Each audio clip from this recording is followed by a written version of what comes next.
Greetings, everyone, and welcome to our very first spotlight screening of Suppress and Sabotage the Fight to Vote.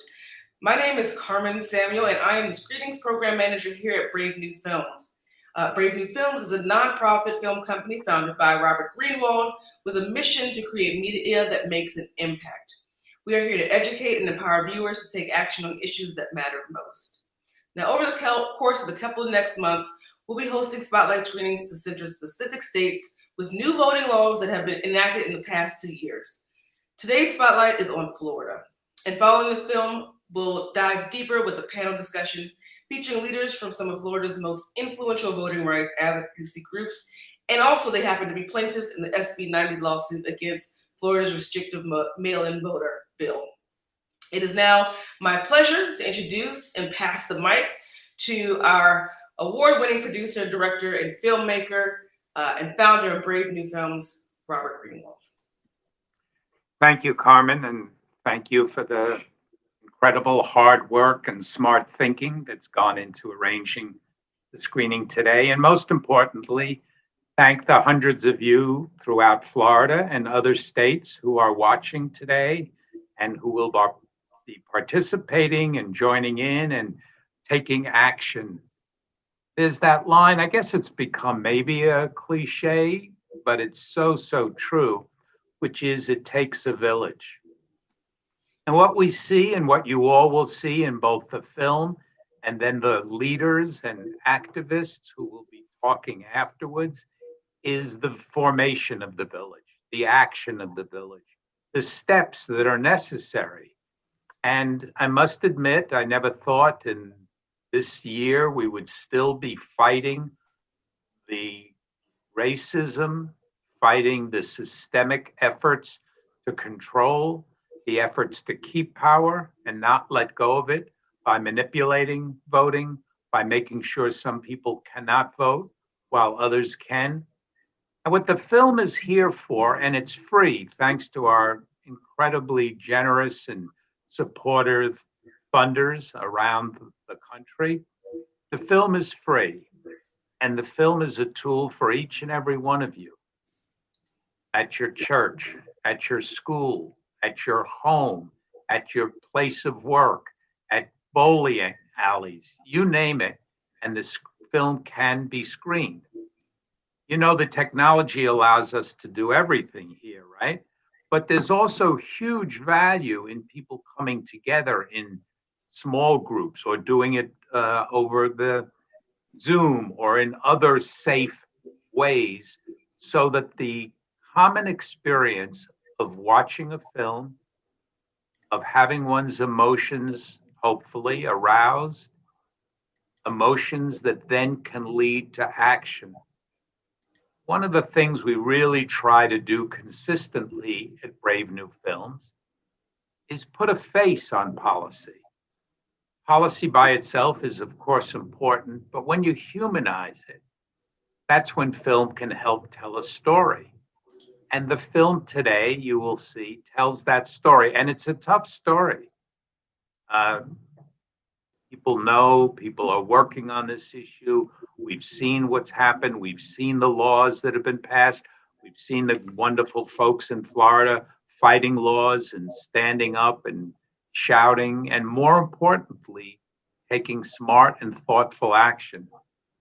So at the end of the film, you're going to have the pleasure of hearing from these leaders. But then most importantly, what will each one of you do after seeing the film, after realizing maybe you already know it, but hopefully the film will further energize your heart and your soul? What will you do to take action? There's so much to do. There are so many different actions. There are lots of possibilities. The groups that were partnering in the film that helped make all of this possible.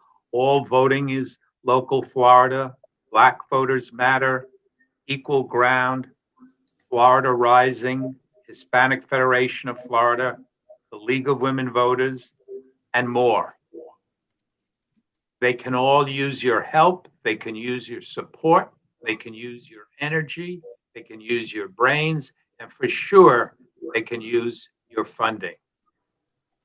So I want to thank everyone who's worked on the film at Brave New Films. I want to thank the folks from Florida who have organized, who have worked, who are in a heck of a battle there. And I want to encourage and thank each of you who are watching today from your homes, from your schools, wherever it is, to support your taking action and to support every one of you going to our website, Fight to Vote, and signing up. You can host a screening, and the wonderful Carmen will make it so easy for you. If you've never done it before, she'll hold your hand long distance and take you through the process. So join us. It's a life-changing, it's a critical battle. It's a fight that's going to affect each and every one of us and our lives in many, many ways over the years to come. So I look forward to seeing you, look forward to meeting folks in person, and I appreciate everyone who's come together for this premiere. Thank you. And for that, I will turn it over to whoever is next, Carmen.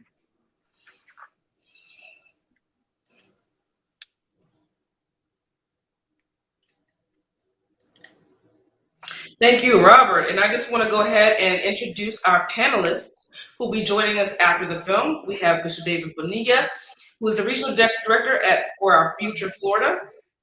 Jasmine Burney Clark, who is the Consulting Director at Equal Ground. Monet Holder, who is the Senior Director of Advocacy and Programs at Florida Rising. And Frederick Velez, who is the National Director of Civic Engagement at Hispanic Federation. So after this film, which is the first time we're showing it on social media, on YouTube, this is the first time that we're actually doing something with the film outside of sending it to folks who signed up to screen the film. So after we watch this film, we look forward to speaking with our panelists. Thank you so much and enjoy the film. They do not want this Black woman to vote. My state doesn't want people like me to vote. Florida does not want my voice heard. They don't want my community to vote and win. I don't want everybody to vote. Elections are not won by a majority of people. They never have been from the beginning of our country, and they are not now. As a matter of fact, our leverage in the elections quite candidly goes up as the voting populace goes down. Voter suppression and race is as intertwined as anything in our country. The fight that Black people have had to be full citizens in this country, to have a voice and a vote. We've seen this over the history of our country. People of color, Black people had to fight for their vote. You think about this experiment in self-government, one person, one vote. But we've always had to fight for it. Here we are again, fighting for what's basic.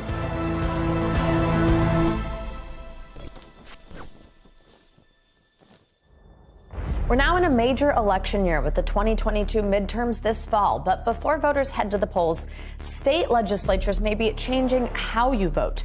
Driven by the big lie, driven by Donald Trump's claims of a stolen election, we see states across the country passing laws that make it harder for some people to vote. This is the #1 continuing threat to American democracy. If you want to understand how voter suppression can actually impact the outcome of the election, just go back to 2018 in Georgia in the governor's race between Brian Kemp and Stacey Abrams. Georgia's tight race for governor is getting national attention. Brian Kemp is not only the Republican gubernatorial nominee, he's Georgia's Secretary of State. Stacey Abrams looking to make history by becoming the nation's first female African-American governor. Volunteers are picking up phones and knocking on doors across the state. Come in and register to vote. We are very excited to register as many people as we possibly can. What do we want? Register to vote! When do we want it? Today! I come as one, but I stand as 10,000.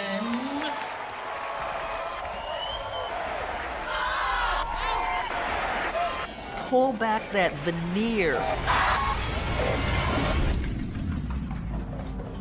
And you see something really rotten happening. It's almost like termites coming in. They're in the wood, they're eating the wood away, and you don't even realize your house is getting ready to collapse until it's almost too late. We've got to understand, this isn't a Klan cross burning. This stuff is very bureaucratic, it's very mundane, it's very routine, but it is lethal.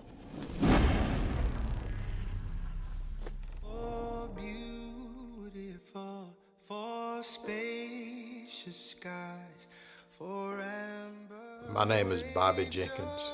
I live in Cuthbert, Georgia. The county is Randolph County. I spent about almost 35 years in education. I'm a superintendent of schools. My name is Loretta Brown. I live in Morgan, Georgia, and I grew up in Randolph County. I am the state advisor for the Georgia NAACP Youth and College Division.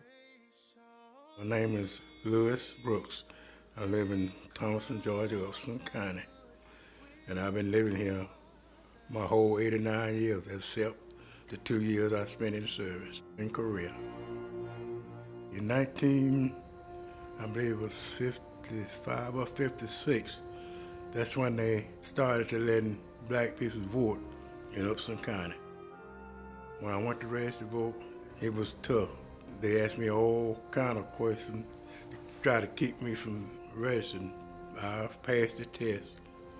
Once I got my voting right, I decided I wasn't going to let anything stop me from voting.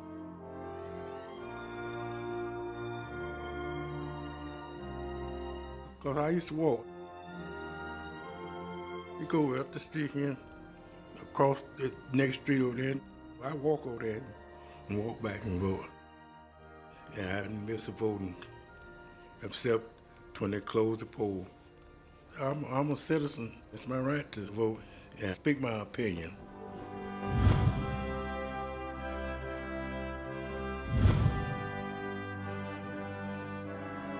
I saw this ad saying that there was a proposal to close 7 of the 9 precincts in Randolph County. I said, what? Then they put it in the papers that they was closing polls, costing them too much money. First of all, Randolph is a poor county. Just to give you an example of what it would mean, there's a community benevolence a little north of town. Had that precinct been closed, some of those individuals would have to go 30 miles round trip in order to vote. It would have been a terrible hardship on our poor, on our elderly, and on those who are least able to afford transportation. I got disabled and I couldn't do no driving. I know I couldn't afford to go that far to vote. This was in a black neighborhood.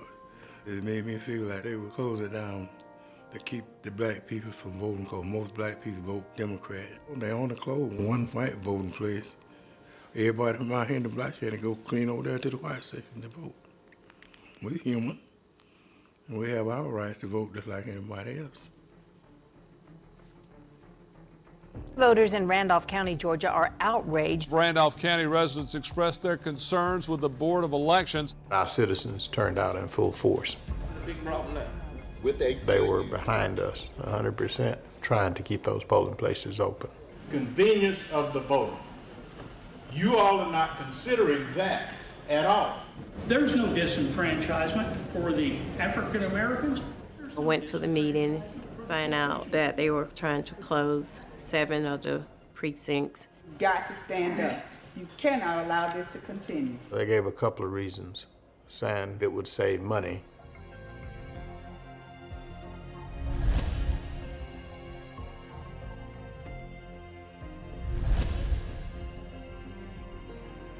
The other one was that several of the polling places were not ADA compliant. The thing that was so ironic is we voted that way in May.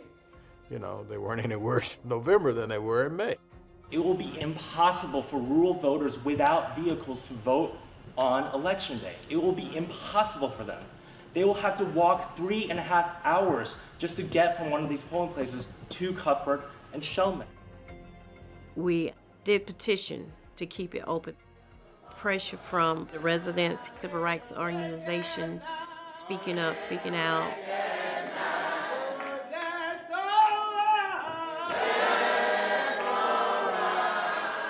called the meeting to order, and they only had one motion. They voted to keep them open. The news of what was happening here in Randolph County went worldwide. The incident that we experienced threw the spotlight on everything else that had been going on. You know, we find out that in the state of Georgia, there were over 200 other polling places had been closed. If you move a poll 4 miles, it is the equivalent of a 20% drop in black voter turnout. That's what shutting down these polls means.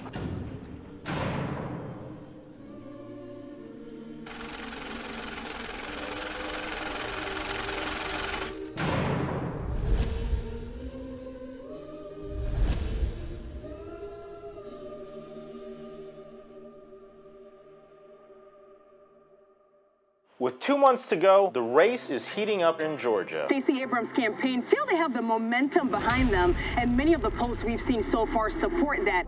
You know, the Democrats are working hard, registering all these minority voters, and if they can do that, they can win these elections in November. There's no law in Georgia that requires the Secretary of State to process voter registration forms on a particular timeline. Kemp withheld putting the names of thousands on the voter registration list until after the election. 80% were African Americans, Latinos, and Asian Americans.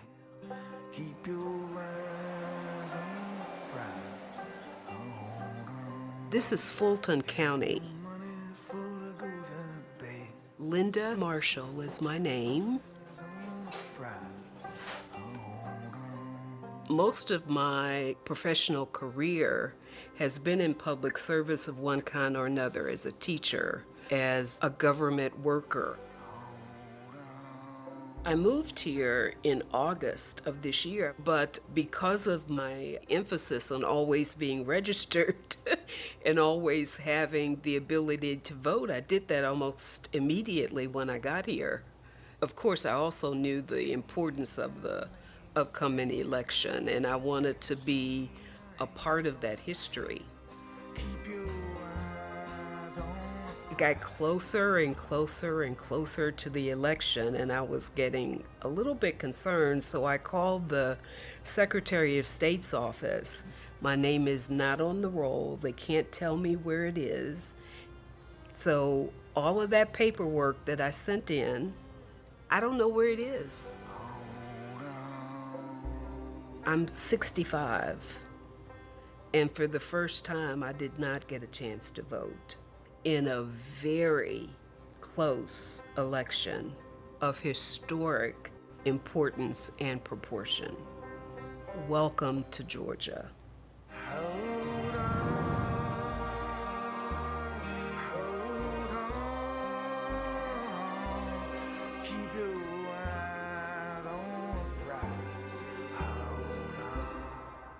The midterm election in Georgia is only 29 days away.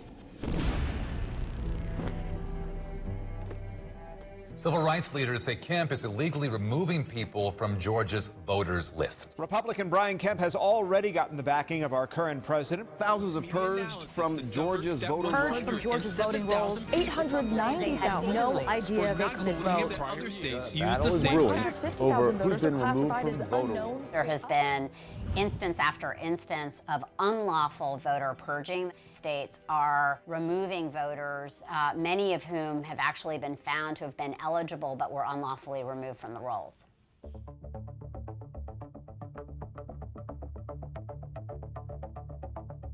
I received the purge notice. So I open it up and I read the first sentence. I, along with 380,000 Georgians, received the same notice. That's an especially pernicious way to prevent people from voting, because once you register to vote, you would think that you should be able to remain on the rolls. And once you're removed from the rolls, you cannot vote.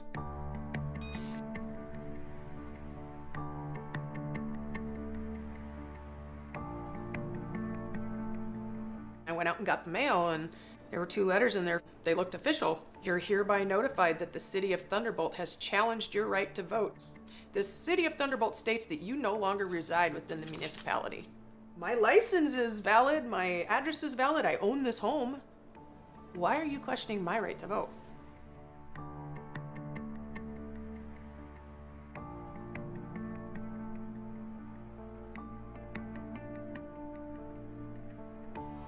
You know, the purges, they've been going on for decades, maybe over a century in this state.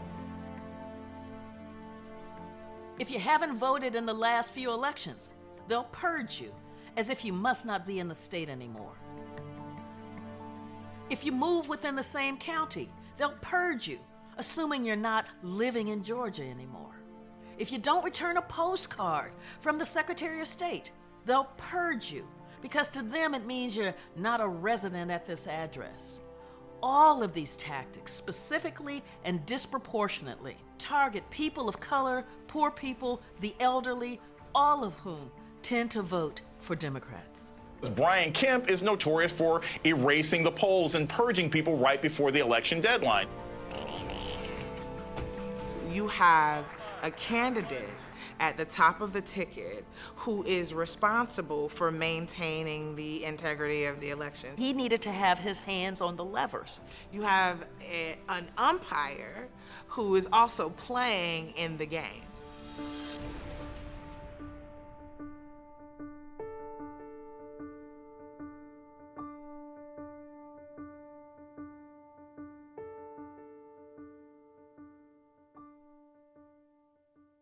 Less than 20 days away from the midterms now. The race for Georgia's governorship is a toss-up. Literally is a dead heat.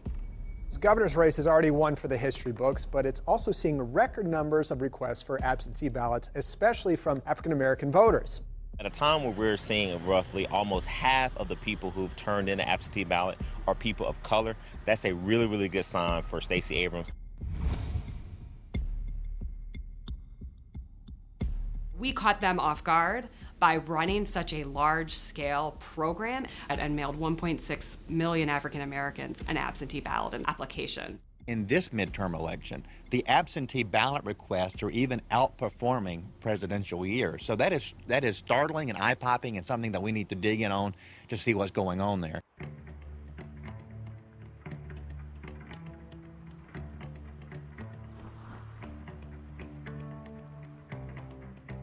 My name is Norman Broderick, and I'm in Powder Springs, Georgia, Cobb County. I did 24 years in the military, deployed to Iraq twice, Bosnia, Saudi Arabia. I voted absentee before when I was deployed. When I was in Iraq the first time, I voted absentee, and when I was in Iraq the second time, I voted absentee. The absentee ballot is a very important tool that exists to allow people, not only just the military, but anybody who happens to be away from their voting station, to be able to cast their vote.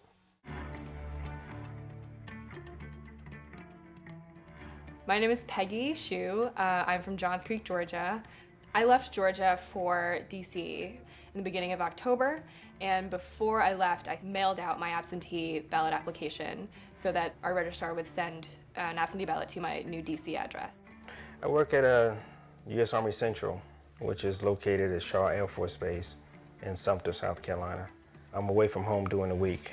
I knew I wasn't going to be able to get back to Georgia to vote. I could only do this absentee. I filled out everything I was supposed to fill out. I sent their documents in. I got confirmation that it was received. And to my surprise, I did not receive my absentee ballot. I checked my mailbox every day. It was like nearing the end of the month. And so I started calling the voter protection hotline. I called my registrar. I sent emails, and it was really getting close to the election date. And I never received my ballot. The election day came and went, and I wasn't able to vote in the end. When I contacted my wife and asked her about it, I think it was a couple of days before the election, it came here. And I tried contacting the Georgia Elections Board.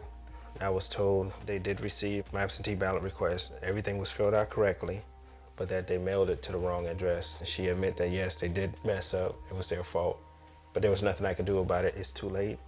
it's over with, and my vote will not be counted during this election. It was probably one of the most frustrating things I've ever experienced. After having spent, my entire college career very invested in the political process, it was, I don't know, like a punch to the gut. It still pisses me off to this day. Being in Baghdad, voting absentee was easier than being 4 hours away trying to vote absentee in South Carolina. I took to Facebook, and like the millennial activist that I am, I recounted my experience in a Facebook post. I wrote, "This is what happened. I wasn't able to vote, and if you had a similar experience, let me know." And my friend from high school, she reached out to me and she said, "I also had struggles trying to get my ballot in, voting absentee." So I submitted an absentee ballot. It came 2 days right before Election Day.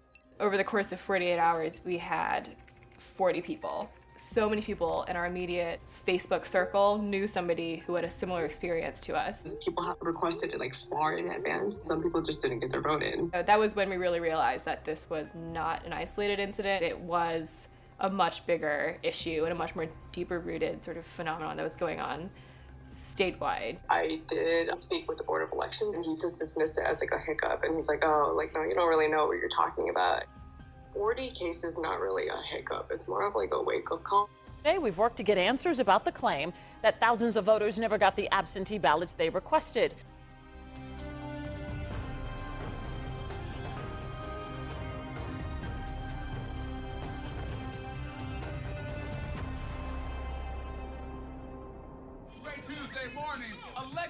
The race between Abrams and Kemp is literally neck and neck. Their fate is now in the hands of voters. The day is finally upon us. The midterm elections are happening. Voters head to the polls in one of the most intensely fought midterm elections. The race for Georgia's governorship is a toss-up. I live in the South. I'm always worried about Election Day. Have a great morning and go vote. Oh yeah, gotta go vote today.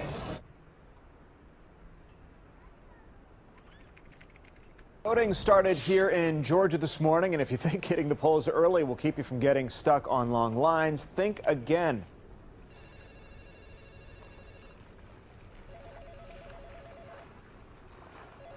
Voter Protection Hotline, how can I help you? Voter Protection Hotline, how can I help you? I've never seen one. The line hasn't moved in over an hour. The line is running out. I really thought I was going to be able to run in and run out like I usually do. The first thing I saw was just people everywhere. So we stood there for a while without moving. And then we would inch up. And then we wouldn't move.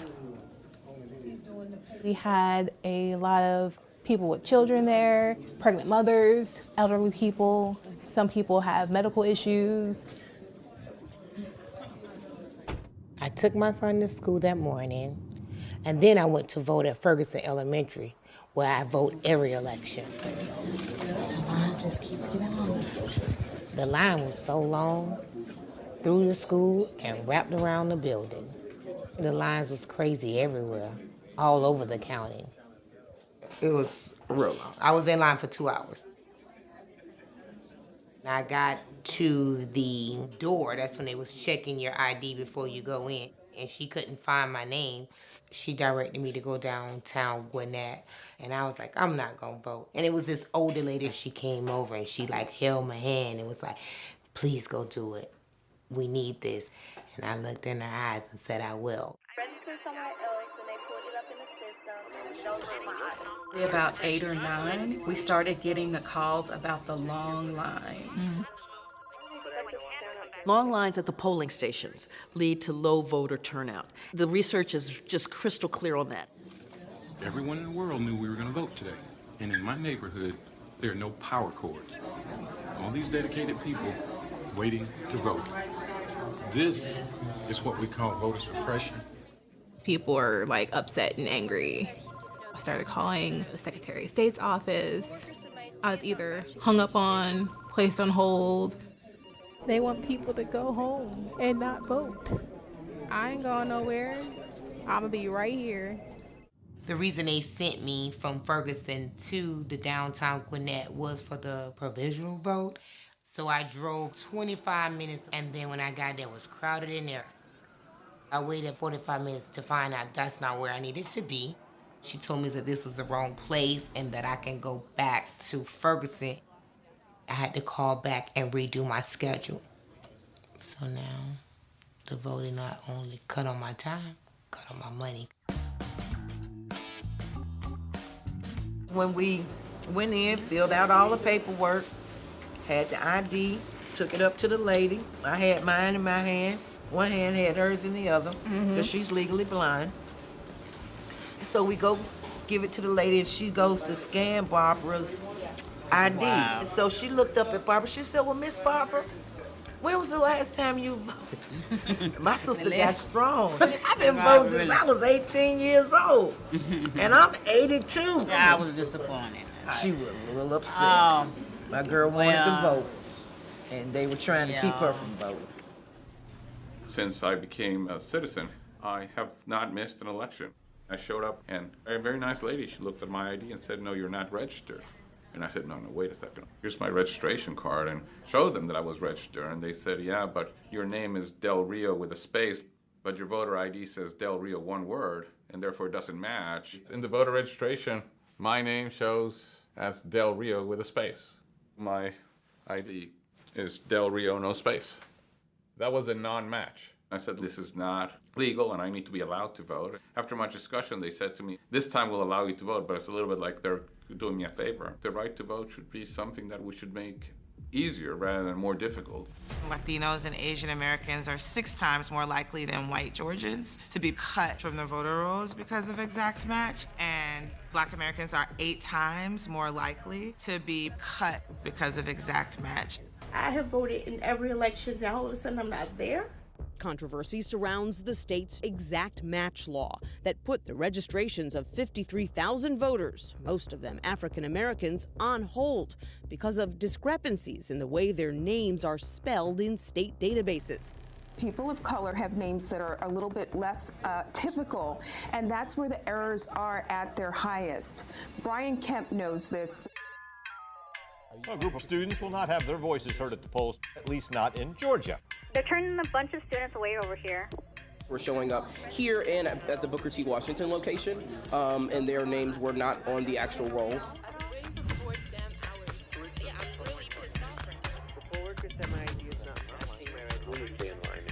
The students was being turned away. I talked to over 50 students that morning.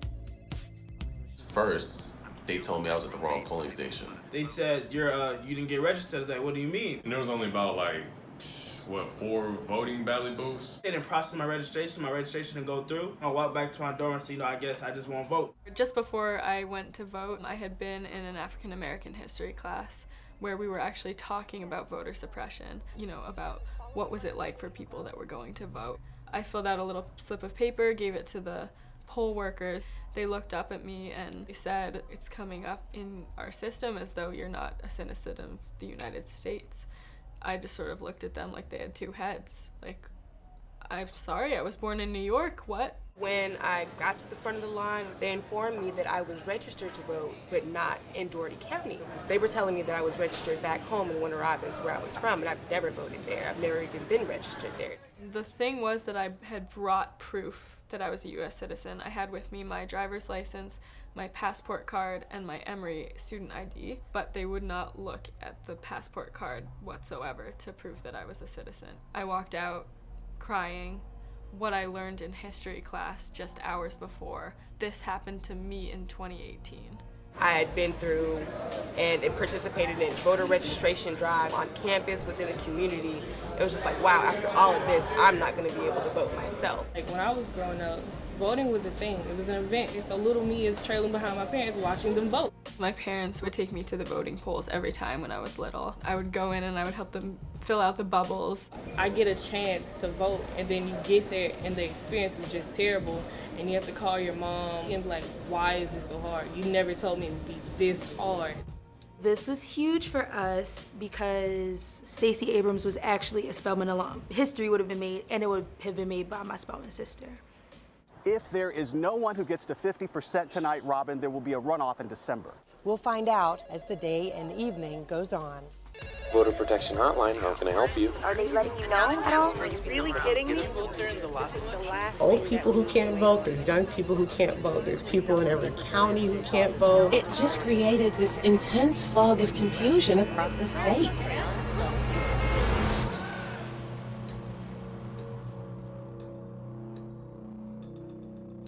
Been here for 3 hours, 4 or 5 hour wait.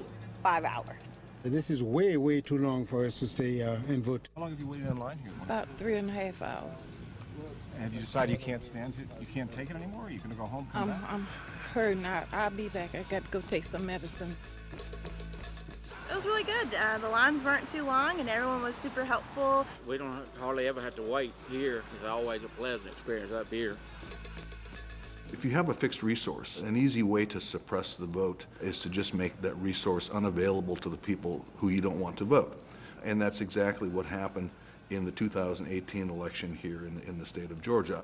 In places like North Fulton County, which are wealthy, there were more machines than anyone could ever use. In black neighborhoods, there were a quarter of the number of machines that were needed to service the population. Lots of people left without voting. It was people just dropping off when it became 2 hours, 3 hours. 4th hour is very heartbreaking. All it takes is a little walking away at 159 counties to influence an election. A little here, a little there, and then in a race like this, which was so close, there you go.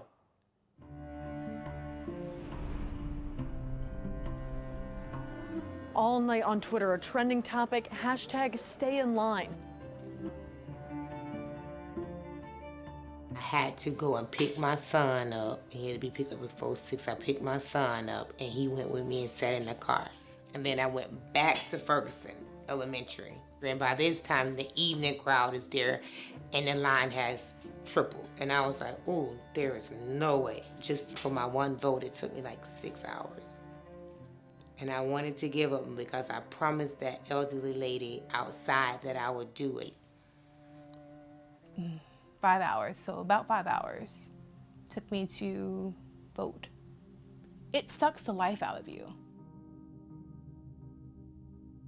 I'd been in people's homes, I'd been in their neighborhoods, I'd held their hands. And so to get to election night and to start hearing more and more stories of voter suppression, to hear more and more from people who were told that they couldn't vote or who were turned away or had to give up because of 4-hour lines, that broke my heart.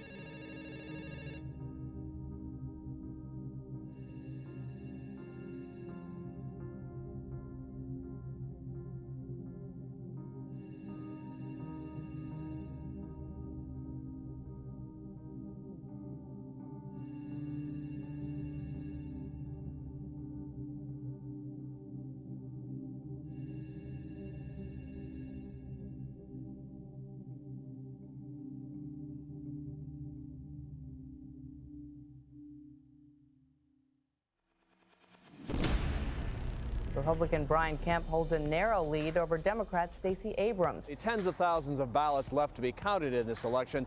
They were counting provisional ballots for hours.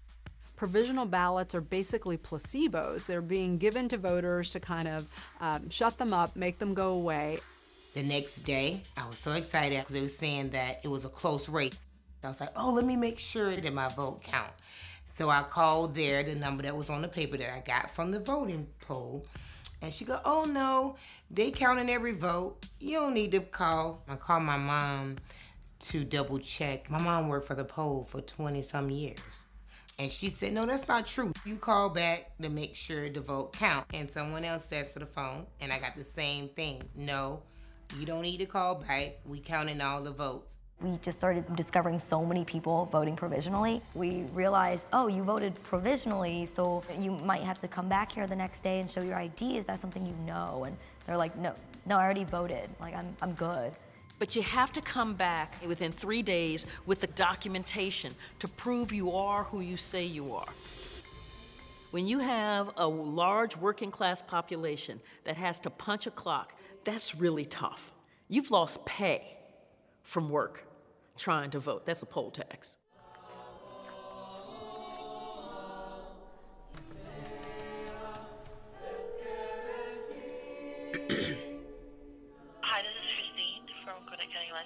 I wanted to confirm if my vote was counted or not. All right, what is your last name? Kimball. Let's see. There was no participation.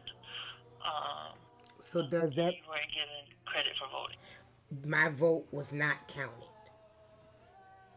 It looks like it on election day, yes, ma'am. No, I thank you. Goodbye.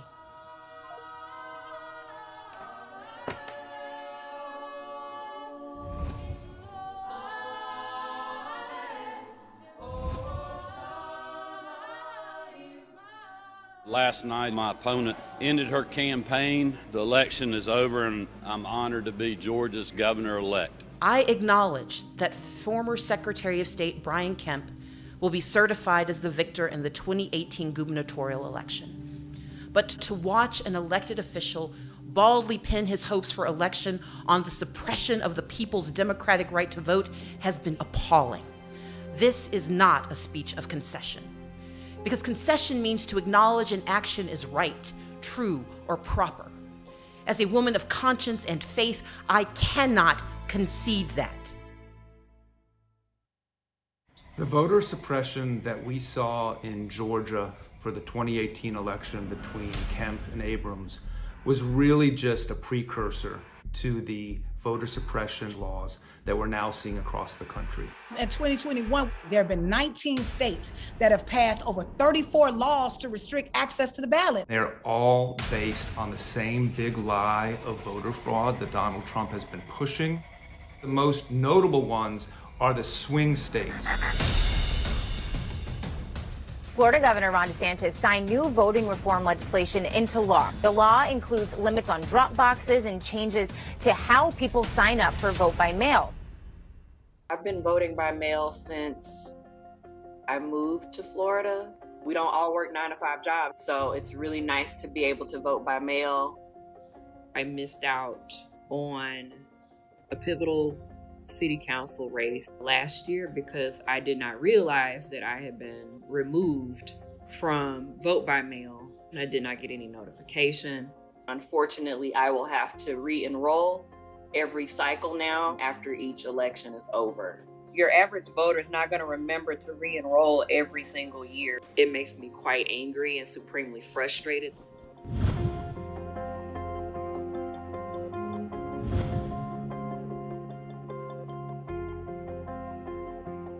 What it does is move the goalpost yet again in a long line or a game of voter suppression that has been taking place in Florida for so many years. The Republican-backed election reform bill is headed to Governor Greg Abbott's desk. The bill bans 24-hour voting and drive-through voting. I loved the drive-through voting experience. It was safe, it was secure, it was convenient, and very efficient. You vote from the comfort of your car. I drove others to cast their ballot, and for some, it was the very first time ever. And had it not been for drive-through voting, they probably would have never voted. After the 2020 election, the Texas legislature passed bills to ban drive-through voting, and that is what we're dealing with here in Texas. They want voting to be as difficult as possible, so you won't do it. A major Supreme Court decision on voting rights. The conservative majority upholding 2 Arizona voting restrictions that opponents claim would unfairly result in racial discrimination. One criminalizes the collection of ballots by third parties. The other requires election officials to throw out ballots cast at the wrong precinct. I have about 300 family members. The Felix family is pretty large here in Yuma. For some of us who live down in the counties, that would be about anywhere from 30 to 100 miles away from the nearest polling place. Some of my family members are disabled. Some of them cannot drive miles away. Some, don't have access to, vehicles. My family has voted the last couple of years with people collecting ballots. Somebody goes to your door, collects your ballot, and collects them, ships them off to whatever polling location there is. With the new restrictions on collecting ballots, that is going to restrict almost hundreds of my family. It's silencing the votes of many, many rural Arizona people.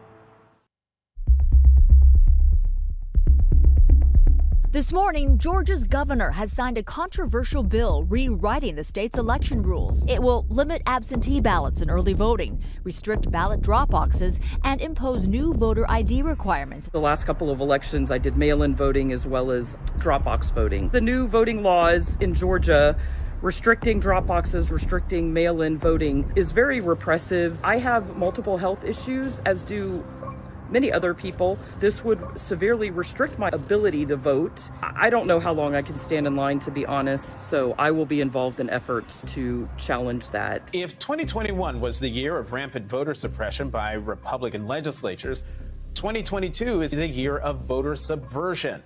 Election subversion actually tries to prevent the mechanics of elections happening.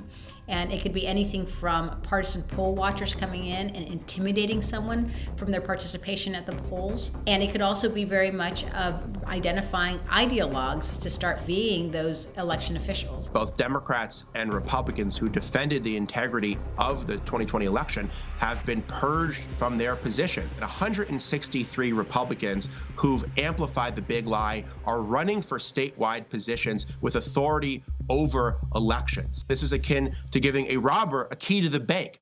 I call it election sabotage, because really that is what these laws are designed for. They're designed to allow partisan officials to sabotage valid election results. This insurrection has now taken root in our states.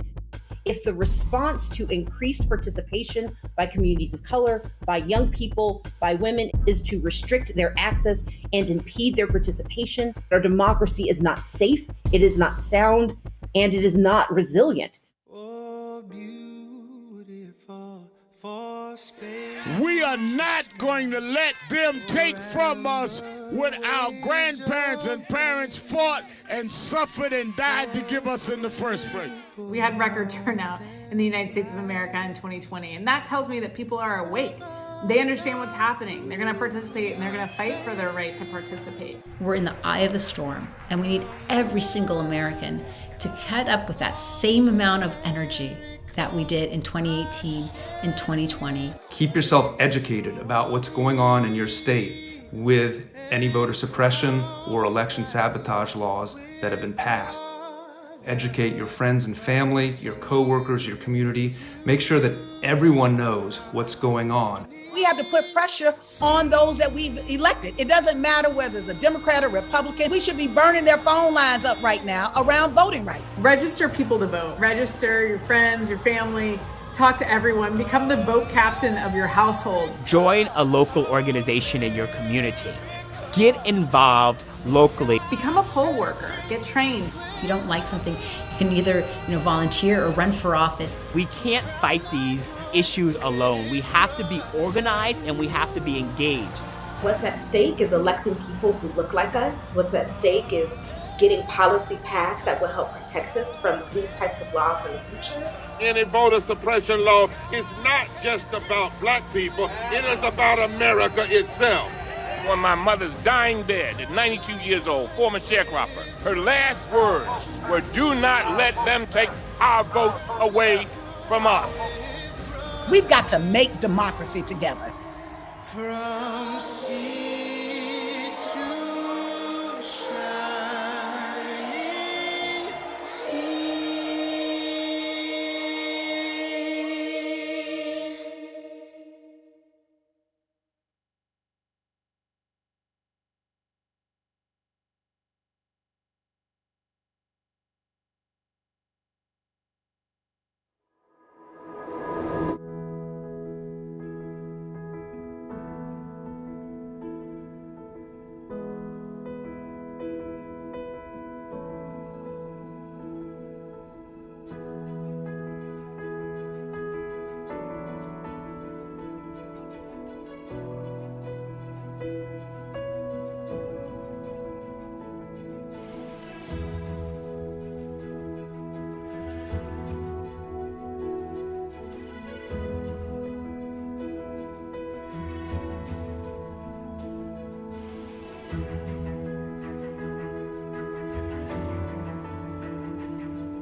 Hello, everyone. Welcome, welcome, welcome, welcome. So special thanks again to all of our partners in Florida for joining us here. Again, All Voting is Local Florida, Black Voters Matter, Equal Ground, Florida Rising, For Our Future Florida, Hispanic Federation Florida, League of Women Voters Florida, and Poder Latinx. For those of you just joining us tonight, we are showing our Suppressed and Sabotaged, the Fight to Vote here at Brave New Films, and we are doing a spotlight screening to focus on voting rights in Florida. And this evening we are joined by David Bonilla, Regional Director of For Our Future, Jasmine Bernie Clark, who you saw in the film, and is also the Consulting Director at Equal Ground, Monet Holder, who is the Senior Director of Advocacy and Programs at Florida Rising, and Frederick Velez, the National Director of Civic Engagement at Hispanic Federation. So just a little bit of background. These folks who are joining us on the panel today were and are continuing to be a part of a lawsuit in Florida against the mail-in voter SB 90 bill that was recently shut down, but we'll hear from them about that. But the SB 90 bill in Florida basically forces voters to submit vote-by-mail requests more often, retroactively cancel voters' current vote-by-mail ballot requests. So if you think that you're kind of defaulted to vote by mail, you actually have to re-up. They make it a crime for voters to ask a trusted friend or a caregiver to pick up or drop off a vote-by-mail ballot. Eliminates secure vote-by-mail drop boxes, and the other restrictions were ban on volunteer assistance, deceptive registration, and then the food and water ban while folks are in line to vote. Welcome our panelists. Can you touch base on what your organizations did and why they joined the lawsuit as plaintiffs in the SB 90 lawsuit against Laurel M. Lee, which is Florida Secretary of State? Can you tell us a little bit more about the lawsuit and where you are now with it? Sure. So thank you all first so much for choosing Florida as the first place to share this film in the journey to getting the screenings completed across the nation. Sadly, we are experiencing our own form of voter suppression here in the state, given the passage of SB 90 last year. And since last year, we did decide to litigate against the governor, among a number of other plaintiffs across the state, in order to stop this bill from moving forward. In Florida, since the end of the civil rights, since the end of the Civil War, politicians have attacked the political rights of Black citizens. And in Florida, though we've come far, the realistic fact is that we still have a long, long way to go. I'm reading to you a quote directly from the court ruling that was provided by Chief Federal Judge Mark Walker when he issued his ruling invalidating Senate Bill 90, a suppressive law that was approved by the conservative-led Florida legislature in 2021. On March 21st, the litigants on this panel tonight and those across the state received a huge victory from Judge Walker when he invalidated this law, stating that it was unconstitutional. And in addition to the unconstitutionality of the law, he also stated that Florida has a 20-year history of intentional discrimination against Black voters, that this state has been actively working to suppress the vote of Floridians for 20 years, and that is as far back as he has chosen to trace this sort of history under Republican legislatures and governors. And so what that means is that what the bill originally would have done was take away our ability to hand out food and water at polling locations. We would have not been able to provide polling assistance to voters when they made it to the polls and had to wait in long lines. Voters would have been in a situation where they would not have been able to drop off their vote by mail ballot in locations that they've previously been able to. And, there are other issues related directly to a voter's ability to access the ballot box, like a 150-foot parameter. Since the invalidating of that, we have seen the reversal of all of those things, where voters are no longer going to be required to choose between their personal needs and standing in line to cast their ballots. They will be able to receive food and water from folks standing in line. They will be able to receive poll worker assistance. They will be able to not have a 150-foot parameter between them and a drop box, and the locations won't be as sparse as they have been previously. But what is also important for people to know is that a portion of Senate Bill 90 was not overturned, and that specific portion relates to the vote by mail ballots. So if you are someone who is going to request a vote by mail ballot, you have to now continue to do that annually. The documentary showed that 6 million people who would have received it automatically in the mail are no longer going to be able to receive that vote by mail ballot during a pivotal election like this year, our gubernatorial race. They are going to have to continue to request it each year, and they're going to have a voter ID to accommodate that request. Also not a previous requirement that was created until SB 90 was designed in this state.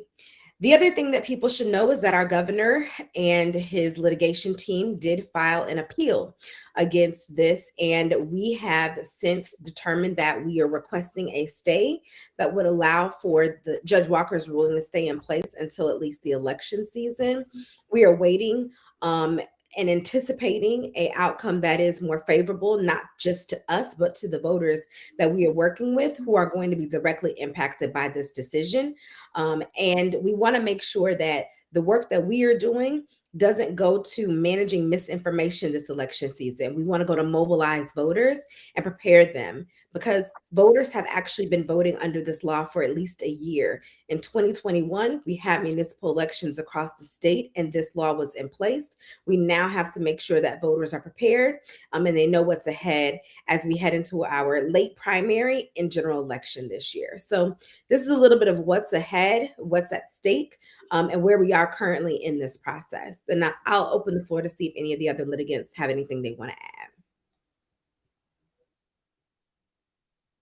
Well, I did want to say that part of the SB 90 and that really blows my mind is the creativity, which with lawmakers found ways to not only make voting more difficult, but make also some of our jobs more difficult. So for example, I always like to use this one. There was actually a disclaimer that third-party voter organizations like us needed to tell people, which was basically saying, hey, we might not hand this voter registration in time. And that alone would undermine the trust that the community has in us, that we have earned, that it actually allows us to register voters. So even in that, they were creative enough. Imagine it's like going over to a restaurant, ordering some food, and the server saying, hey, I might give this to the chef, I might not give it to the chef. So like people wouldn't go eat there, right? So it's kind of the same thing. And that's what really blows my mind about the creativity that they have for these things. Thank you so much, you all. One of the things that we saw in the film was the disenfranchisement of certain groups of folks. Can anybody talk on what role, if any, race played in this particular lawsuit? Hi, Carmen. Sure, I can take that one. And good evening, everyone. Definitely an honor to be serving on this panel with you all. I think it's critical to name SB 90 for exactly what it is. It's a voter suppression tactic. As we know, voter suppression is a tool in the toolbox to silence the voices of Black and Brown folks across the country. And unfortunately, Florida uses that tool quite frequently, especially leading up to an election cycle. As Jasmine mentioned earlier, there were various individuals, organizations, and there were even political parties that were in opposition to SB 90, either in its entirety or specific pieces of it. But in the lawsuit that our respective organizations served as plaintiffs in, we specifically argued that SB 90 disproportionately impacts voters of color in Florida in violation of Section 2 of the Voting Rights Act of 1965, as well as the 14th and 15th Amendment of the U.S. Constitution. In January of this year, actually, the Brennan Center for Justice released a report entitled The Impact of Voter Suppression on Communities of Color. And I encourage folks when they get a chance to take a look at it. You'll see there that voter suppression is not just a theory or something that, one side of the aisle or one particular group comes up with. There are indeed prominent findings of research that show that new laws such as SB 90 will disproportionately harm voters of color and ultimately result in a decrease in voter participation, especially for people of color. So it is by design. So when you ask what role, if any, does race play in this case, it's everything. Thank you so much, Monet, for that response. Anyone else have anything to add? Okay. So folks, you mentioned that, and we mentioned in the earlier part of the program, that there was a decision that was made, and now that decision has been appealed. So can you break down for us, specifically in Florida, what the cycle of law changes are that are going to affect Floridians, and maybe even a timeline? No, so sure. So as Jasmine was mentioning, part of the SB 90 law was actually in place during the past elections. And then what happened this year is that while we were fighting in court all of these voter suppression measures, the Florida state legislature passed another law that actually folded in and changed and edited some of the changes that they were asking for in electoral law. So now we're going to take on that one. One thing that's very important that this is all changing, as Jasmine mentioned, we asked for a stay on the case so that these laws hopefully are not in place for this election. But what's very important, and that's part of our job as the organizations working with the community, but also we're asking community members to stay informed, right? Go to our pages. We're always putting out information on these changes. Talk to us, call us, send us messages, because it's very important that you understand what are the laws that are being kept in place and what are the ones that are changing.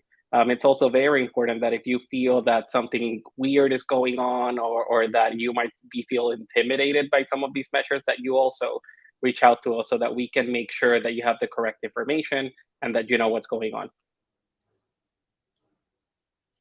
Thank you so much, Frederick. Okay, and so since we're spotlighting Florida now, can you all give us some information on what voters need to do right now to make sure that they are registered to vote in Florida? Sure. Yeah, that's a crucial question. Really glad to be here too. One of the simple ways that you can do that, and it is marked in the video, is go to vote.org, or you can even go to the registertovoteflorida.gov if you want to visit the state website, and make sure you enter your information, what makes sense, and just make sure that it aligns. And if for any reason it doesn't align with your expectations and where you're registered to vote, take a minute to update that voter registration. Ask for a vote by mail form, and just make sure that you have those lined out and ready to go, because laws like this aren't made to make voting easier.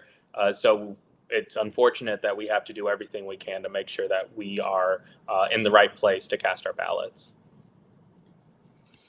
Thank you so much, David. And so now we know how to register. And some people, I think, maybe take for granted that they may be registered. So how can we make sure that folks get the correct information about their mail-in ballot or their voting location for this particular election and moving forward? Mm-hmm. So something unique about Florida, well, the rest of the nation this year, is that we are experiencing a redistricting process. So not only are our congressional, state, and local lines being redistricted, but some of our polling places are also subject to change this election cycle as well. And so even if you are registered and have been voting at a particular location for the past 10 years, we are in a new redistricting cycle in a new set of 10 years. And I encourage everyone to go to their supervisors of elections website and or give them a call to find out if there have been any changes to your polling location, whether that is during your early voting period or your election day period. Funding also has a lot to do with whether or not polling locations have moved, but certainly it has a lot to do with where you are redistricted. You may have been familiar with going to a particular church down the street, and that church may no longer be in your district, despite the fact that it is relatively close to you. So everyone is at risk of seeing a change in their precinct location this year, and everyone should be going to their supervisors of elections website and or giving them a call to verify where the locations are. I would encourage people to do this, however, a bit closer to the election when finding your precinct location, but you can contact your supervisors right now to make sure that you are on the books and that you are not at risk of being purged or removed. And if there's any information that you think you need to update, like your address or your signature, I would encourage you to do that right now. As we get closer to the election, the expectation that things could get lost could be very high, and we don't want to have that be a risk for anyone who wants to participate. Thank you so much, Jasmine. And anybody else? So what are the deadline dates for Florida? We're once again going to zero in on our lovely state of Florida. What's coming up, and what do folks need to know in terms of the calendar? So 2022 is a midterm election year for Florida. So some of the offices that you will see on the ballot are federal offices, so United States Senator or your representatives in Congress. There'll be state offices such as our governor, which is a huge one, as well as his cabinet. So the Attorney General, Commissioner of Agriculture and Consumer Services, as well as the Chief Financial Officer. You'll see state representatives and state senators. Depending on which county you live in Florida, because we have 67 of them, you will see some local offices on the ballot as well, and some county court judges or circuit judge retention on there, which are nonpartisan races.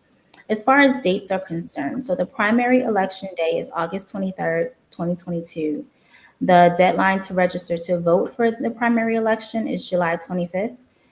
Early voting begins August 8th through August 21st, which is my birthday. 2022, and the deadline to request a vote by mail ballot for the primary election is August 13th, 2022.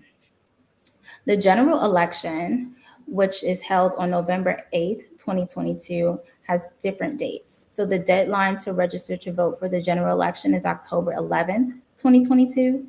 Early voting begins October 24th up until November 6th of 2022. And the deadline to request a vote by mail ballot for the general election is October 29th, 2022. Now, I know that was a lot of dates and a lot of information, but you can find all of this on your county supervisor of elections website. You can simply Google in, primary election dates in Florida 2022, and the information will populate, and you'll be able to find out the deadlines and dates, who will be on the ballot, your precinct location, and everything else that Jasmine mentioned, all on your county supervisor of election website. Perfect. Thank you all so very much. And my last question before we open up to the folks who are joining us.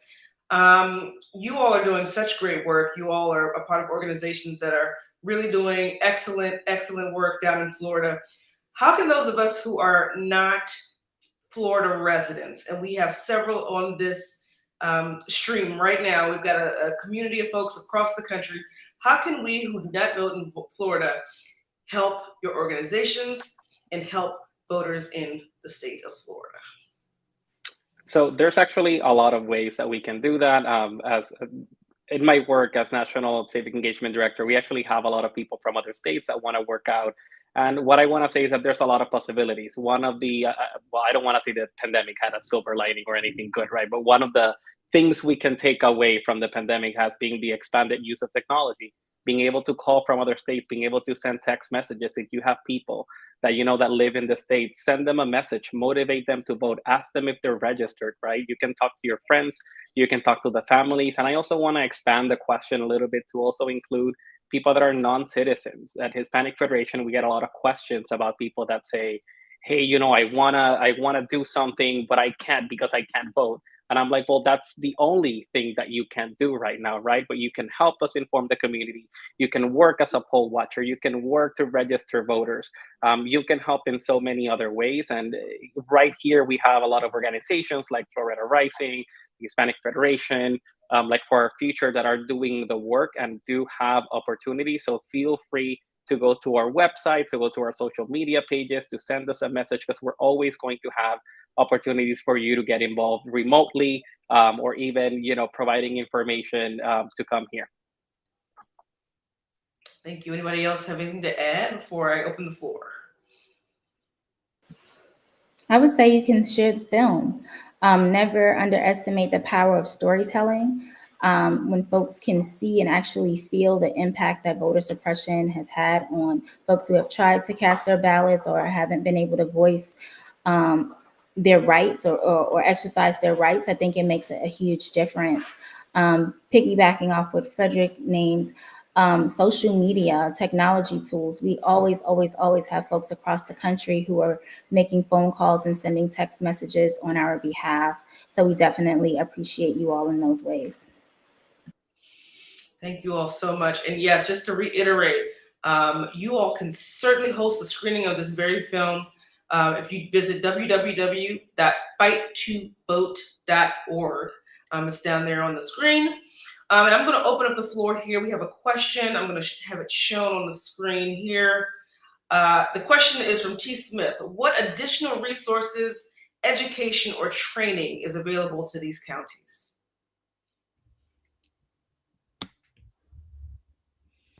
That's a great question. I can start by saying that you can always visit equal-ground.com. We are a organization that prioritizes leadership development, especially among Black individuals across the state of Florida.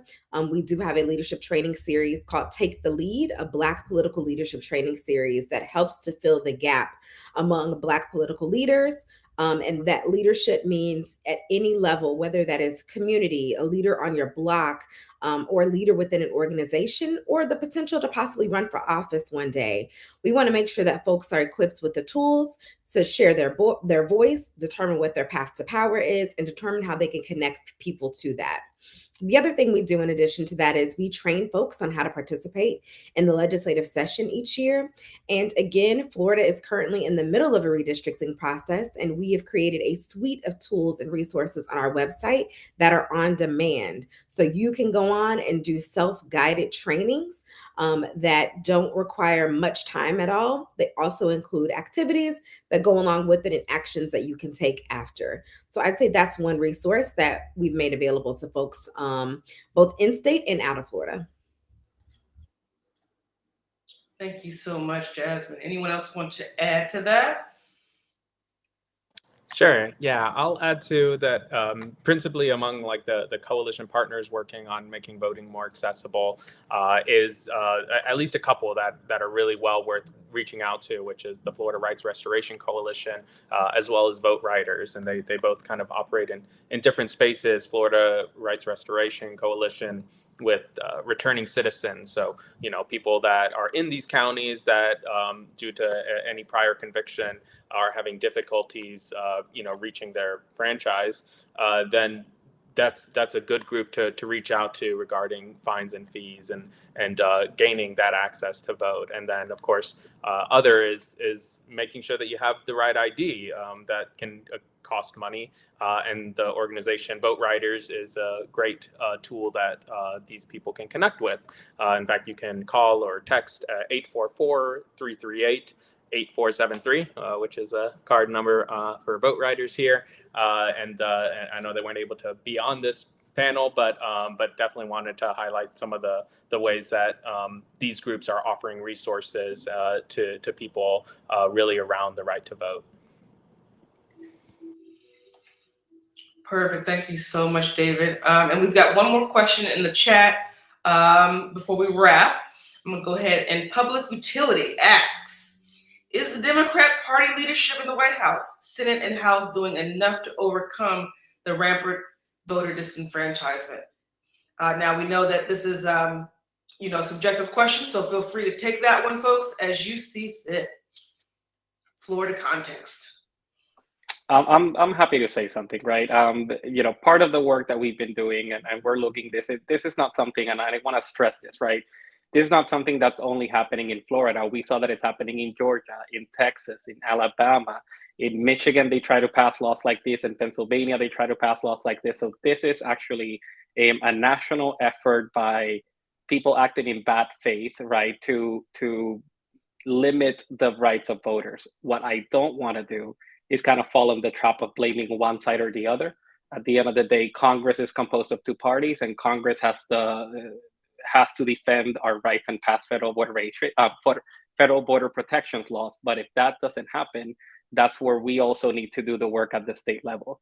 We can't stop doing that kind of work. That's why, for example, you see examples like this in Florida, but you also have good examples like in New York, where the legislature is trying to pass the John Lewis New York Voter Rights Act, which would basically codify into law a lot of these protections that we're asking for at the federal level. So part of this is saying, well, if Congress as a whole can do its job, then we need to make sure that these protections are passed at the state level, or that we're going to court to make sure that these voter restrictions are not passed. Thanks so much, Frederick. Anyone else want to weigh in here? I can. I'll say at Florida Rising, one of our goals is to build independent political power that centers historically marginalized communities, so that way everyday Floridians shape the future. And so with that in mind, I'll make a shameless plug that it's up to us to be the folks in leadership in the White House, in the Senate, to overcome voter disenfranchisement and every other issue that marginalized communities are facing on a day-to-day, either at the federal, state, or local level. So I throw that back as a challenge for folks in our communities to take the charge to be the ones who are decision makers and lawmakers in Florida and across the country. Thank you so much. Well, folks, we are at the end of our event. We've shown the film. We provided a wonderful panel for you all. We've got, if you want to hear some more information about the panelists, we've got in the chat a link to their bios. And without further ado, I would like to just say thank you all for joining us on our very first Spotlight screening. Florida, we are with you. We appreciate you. We see you. Continue to do the great work that you're doing. And we will see you next time on Spotlight Screenings. Thanks, everybody, so much.